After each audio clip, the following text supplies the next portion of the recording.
These gods, they feed on human worship, they feed on human praise. You really need to have your head in this book to really understand some of the things that are said there. If not, the minute you get distracted, this book is going to be lost on you.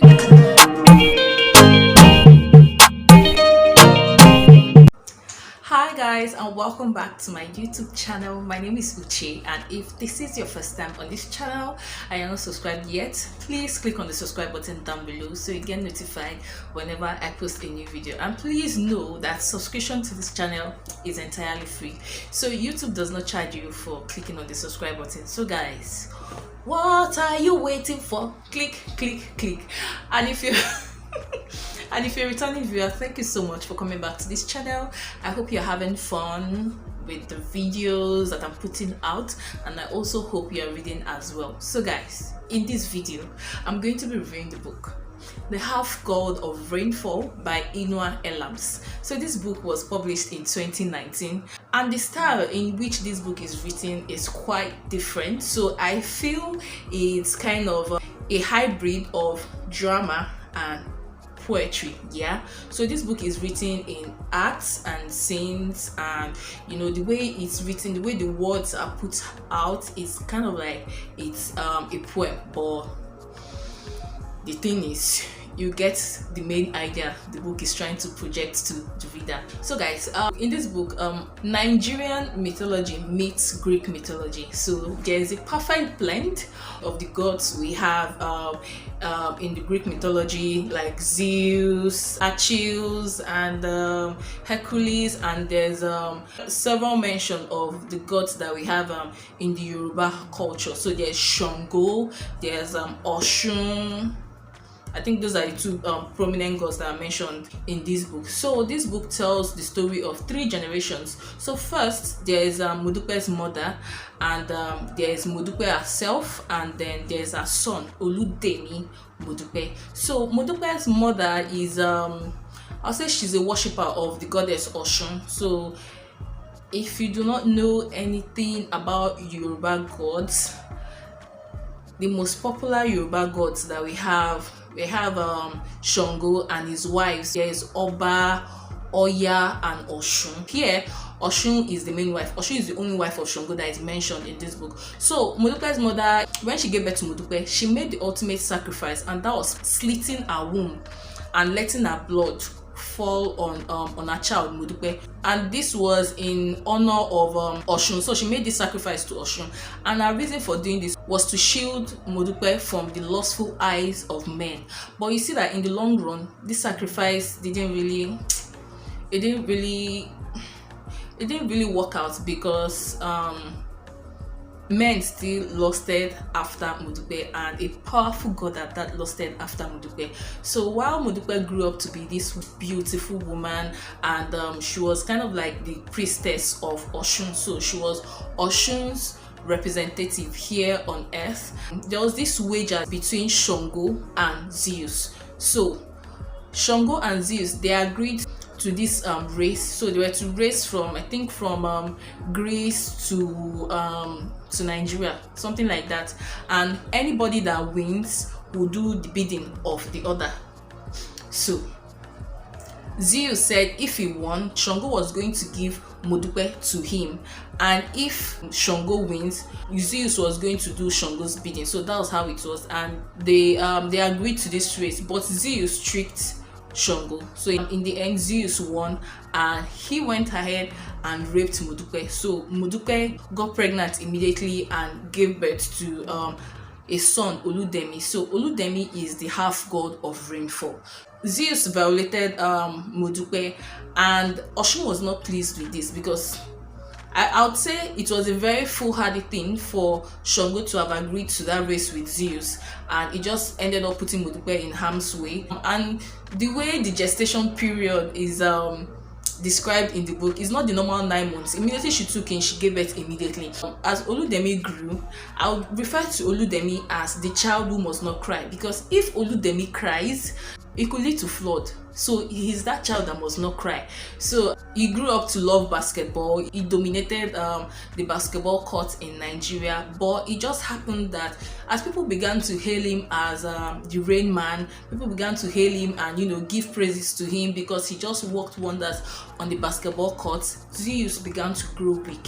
Remember that Zeus is OluDemi's father. These gods, they feed on human worship, they feed on human praise. So when human beings on earth, their attention is taken away from the gods and is being focused on OluDemi, then Zeus and the other gods, they begin to grow weak, and he set a hit on OluDemi. He wanted OluDemi to be killed so that the people can go back to worshipping him.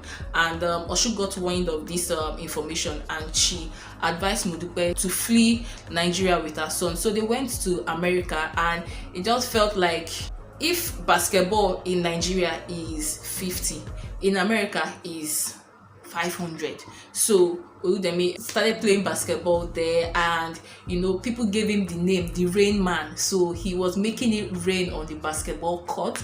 And the way it is, half gods are banned from playing human sports, but OluDemi didn't know this, and Zeus got hold of this information, and he just wanted to kill OluDemi, not minding that he was a son. Modupe on her own end was trying everything that she could to save her son, but she couldn't save her son from the tragedy that struck. So tragedy did strike, and at this point I feel Modupe lost it, rightly so. So she waged a war against Zeus, and it felt like a war that could not be won because Modupe is a human while Zeus is the all-powerful god. He's the king of the gods. So it didn't feel like it was something that Modupe was going to win, but as the book progressed, and so it progressed, and I'm not going to tell you how it ended, but it did end on a light note. Although I would say this book is a tragicomedy because there's element of tragedy, and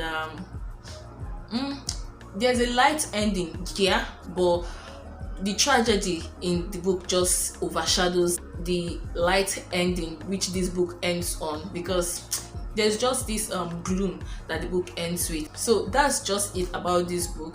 And guys, this book is actually a very short one to read.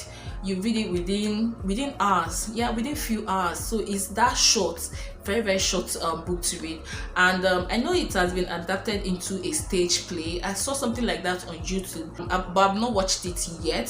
So but apart from that, this book is rich in culture, and I like the fact that it highlighted the Yoruba culture. We see the Yoruba gods. I feel the introduction of the Greek mythology was just to pad it up, so there was just this perfect blend of cultures, and it's something that your mind might not be cast on so readily, but I'm glad that this author made it happen in this book. This book is written quite poetically, so you need to really concentrate. You really need to have your head in this book to really understand some of the things that are said there. If not, the minute you get distracted, this book is going to be lost on you. So you just need to give it your full concentration, and it's worth it because the book is not a long book. So yeah, did I enjoy this book? Absolutely, yes, I enjoyed this book. I loved it, and I just loved everything, and I wish so many other aspects would have been explored. I feel like the author did a concrete job, but me being someone that loves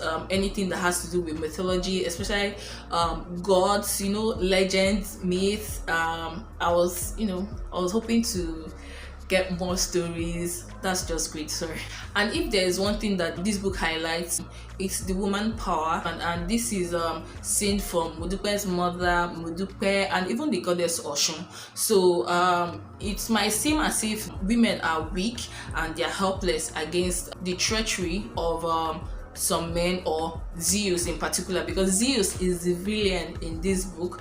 But we just saw that at the end, through a combined effort, the women were able to speak up for themselves. Modupe was able to speak up for herself and the other women who have been victims of Zeus. And another thing I noticed was the Half God of Rainfall, OluDemi himself, his surname wasn't Zeus, it was Modupe. So his name was OluDemi Modupe, and this is something that is strange. If you bring it down to the Nigerian culture, it's hard for men to go by their mother's surname. It's not as if it cannot be done. It can be done.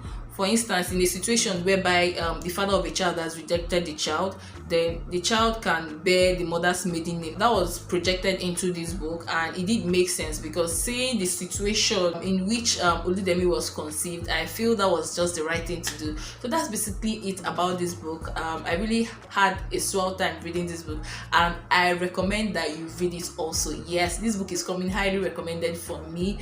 Thank you so much for watching. If you've watched the end of this video, please do not forget to click on the like button so that YouTube recommends this video to other viewers, and share this video with your friends and family, and also leave your comments in the comment section down below. So are you like me that loves mythology, Greek mythology, African mythology, Nigerian mythology? What do you think about it? Have you read this book? What are your thoughts? Do you like it as much as I do?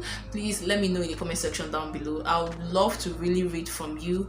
And guys, click on the subscribe button, subscribe to this channel. We are growing slowly but steadily. We'll get there. And that's it. I'll see you in my very next video. Bye guys.